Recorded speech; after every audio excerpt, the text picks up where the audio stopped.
नमस्कार साथियों, मैं Praveen Kumar Khare, motivational speaker, life coach एवं पॉलिटिकल ट्रेनर आप सभी के बीच एक बार फिर सोशल मीडिया के माध्यम से आया हूँ। साथियों, अभी इम्तिहानों का दौर चल रहा है। सभी बच्चे अभी अपनी पढ़ाई में व्यस्त हैं। सभी बच्चे अपने सपनों को पूरा करने की तैयारी में व्यस्त हैं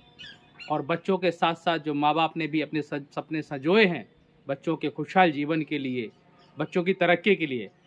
उस समय को पूरा करने का, उन सपनों को पूरा करने का अभी एक एक दिन का अवसर, एक एक घंटे का, एक एक मिनट का बड़ा कीमती अवसर चल रहा है। जी हाँ साथियों, जीवन में हर व्यक्ति के लिए इम्तिहान प्रत्येक अवसर पर होता है। चाहे वो सामान्य व्यक्ति हो, चाहे व्यापारी हो, चाहे अपने नौकरी पेशा में काम करने वाला व्यक्ति हो, या फिर पारिवारिक जीवन और सामाजिक जीवन में अपने समय बिताने वाला व्यक्ति हो। अगर आप छात्र हैं तो छात्रों के जीवन में भी इम्तिहान की कई कड़ियाँ आती हैं। कभी त्रैमासिक परीक्षा, कभी अर्धवार्षिक परीक्षा, कभी सालाना परीक्षा,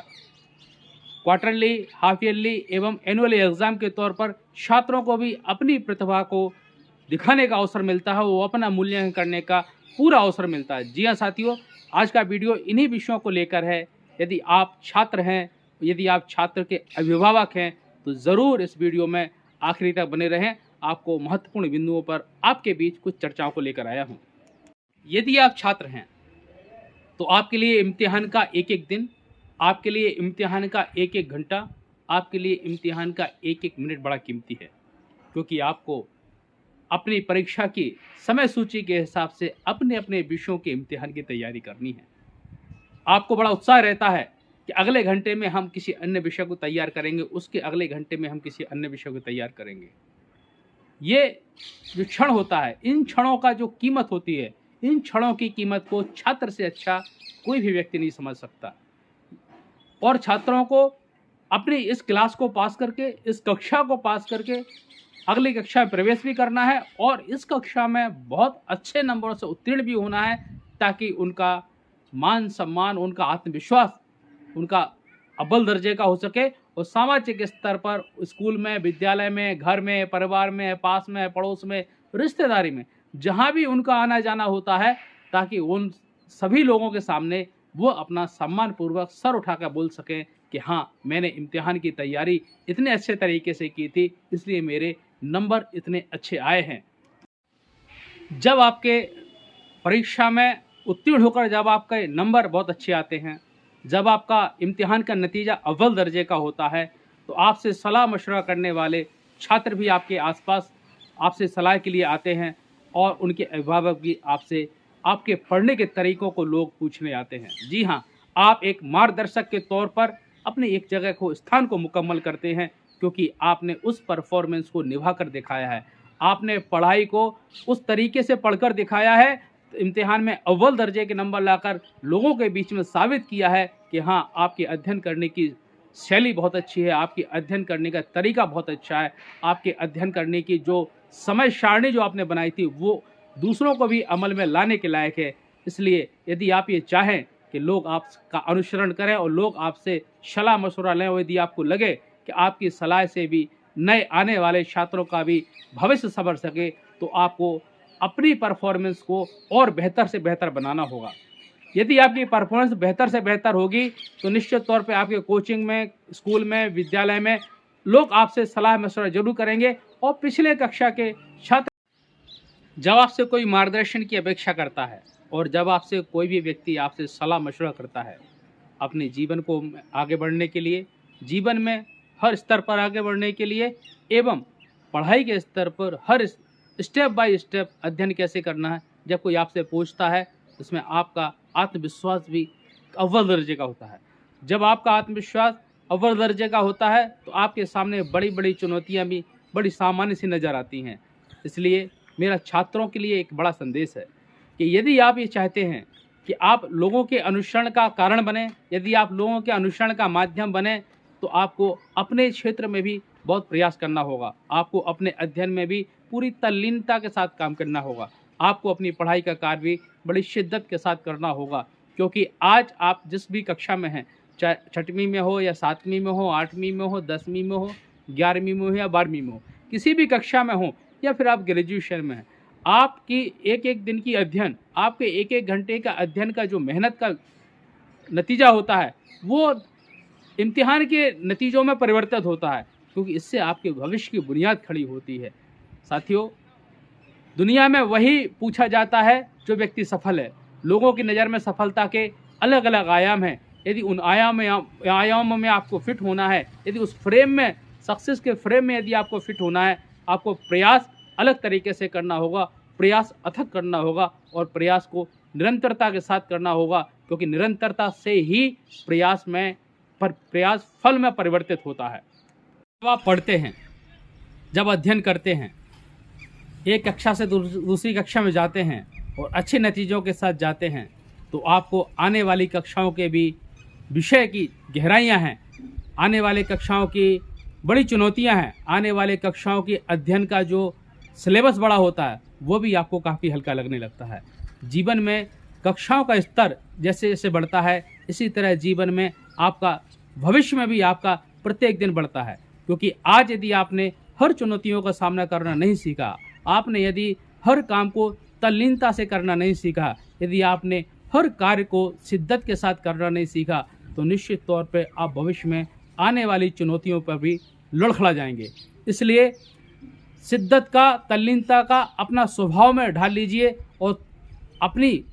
कार्यक्षमता को, अपने समय को अनुकूल बनाने की कला को अपने अंदर समावेश करने की आदत अभी डाल लीजिए, क्योंकि जीवन में यदि आपने ये आदत डाल ली तो जीवन में किसी भी क्षण, किसी भी पल, किसी भी मोड़ पर आपको लड़खड़ाने का मौका नहीं मिलेगा। आप दूसरों के लिए मिसाल बनेंगे। आप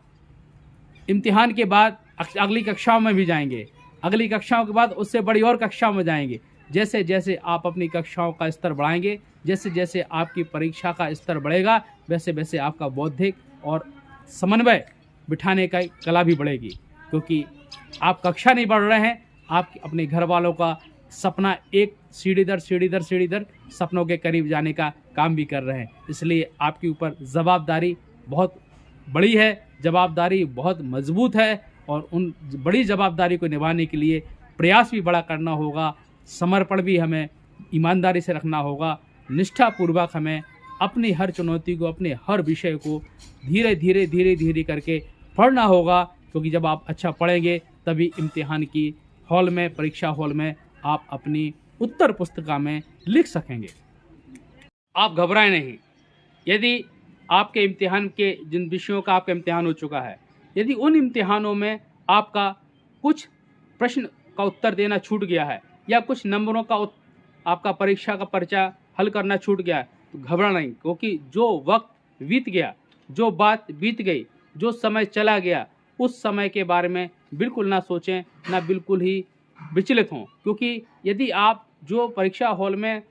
उत्तर पुस्तिका में लिखने में जो उत्तर छोड़ आए हैं, उससे आगे वाले उत्तरों का कोई लेना देना नहीं है, आगे वाली परीक्षा का कोई लेना देना नहीं है। जो छूट गया तो छूट गया, लेकिन ये ध्यान रखें कि आखिर वो छूटा क्यों। हमें आने वाले इम्तिहान में, आने वाली परीक्षा की तिथि में जिस विषय का भी इम्तिहान देने जा रहे हैं, उस विषय के इम्तिहान के पर्चे को बड़ी बारीकी से पढ़ना है। उसमें यह अध्ययन करना है कि ऐसे कौन से प्रश्न हैं जो हमें बेहतर तरीके से आते हैं, ऐसे कौन से प्रश्न हैं जो हम पूर्णतः संतुष्ट हैं उनको प्रश्न को करने में। सबसे पहले हमें उन प्रश्नों को करना है, ताकि उससे समय का प्रबंधन भी होता है, आपका पर्चा भी धीरे धीरे हल होता जाता है, आपका एग्ज़ाम भी धीरे धीरे पूरा होता जाता है। लेकिन हम क्या करते हैं, जो प्रश्न हमें आता नहीं है, यदि हमने उन पर फोकस किया तो उनको फोकस करने के लिए हमारे अंदर एक चिंता की लकीरें बढ़ती हैं कि हमें ये प्रश्न तो आता ही नहीं है। और जब उन प्रश्नों की संख्या हम देखते हैं तो हमारे अंदर एक आत्मविश्वास की कमजोरी होती है, और फिर जब हमारा मन विचलित होता है तो जो हमें अच्छे से कंठस्थ है, अच्छे से तटस्थ याद है, हम वो भी इम्तिहान में लिखना भूल जाते हैं। इसलिए मेरी परीक्षार्थियों से ये विनम्र अपील है कि अब पेपर को,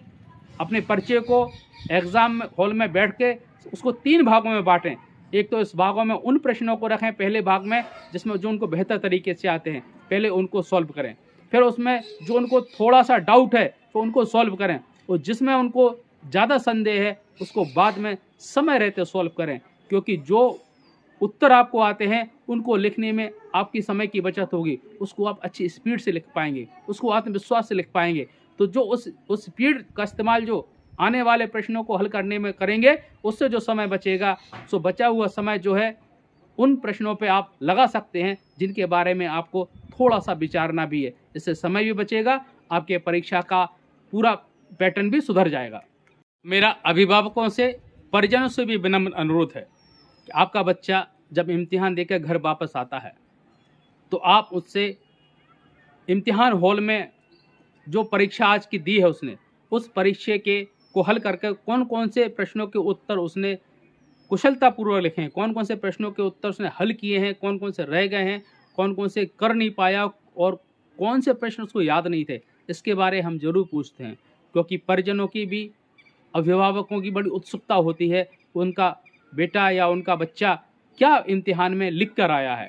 पूछे जरूर, लेकिन यदि कुछ बच्चों से छूट गया है आज के पर्चे में लिखने के लिए, तो उन बच्चों को उस जो छूट गया उस पर दबाव न बनाएं, बल्कि उनका उत्साहवर्धन ये करें कि अगला जो इम्तिहान है उस इम्तिहान के लिए आप इस तरीके से तैयारी करें कि वो छूट ना पाए, और किन कारणों से छूटा है उन कारणों पर ध्यान करें, ना कि उस पर ध्यान करें कि जो छूट गया है। क्योंकि ना तो वह बच्चा, आपका बच्चा जाकर या स्टूडेंट जाकर परीक्षा हॉल में दोबारा जाकर लिख सकता है, ना ही आपको लिखने के लिए कोई कॉपी प्रदान की जा सकती है। इसलिए जो बीत गया उसके लिए बच्चों के लिए को परेशान न करें, विचलित ना करें, बच्चों को डराए नहीं, डांटे नहीं, धमकाए नहीं, लेकिन